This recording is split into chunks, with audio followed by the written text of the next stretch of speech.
Pa, parang may naisip ka. Oo nga. Iniisip ko nga yung mga gastusin natin dito sa bahay dahil napakaina ng business natin. Kunti lang yung bumibili. Eh gusto ko magdagdag ng negosyo, di ko alam kung ano eh. Pa, may naisip akong mabilis kumita. Ano yun? Magtayo tayo ng vulcanizing sa tapat. Vulcanizing?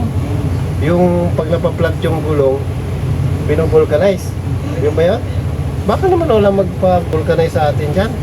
Pa, akong bahala. Anong gagawin natin? Ito, pa ako. Pako? Oh, itatapon natin sa kalsada. Ito? Pag dumaan, magpapavulcanizing sila. Daming pako ito Oo ano. Ibig sabihin, ilalagay natin sa kalsada, mabubutas yung gulong, tapos magpapavulcanize sa atin. Oo. Ayun! Oo nga, ganda na isip mo ah. Woo!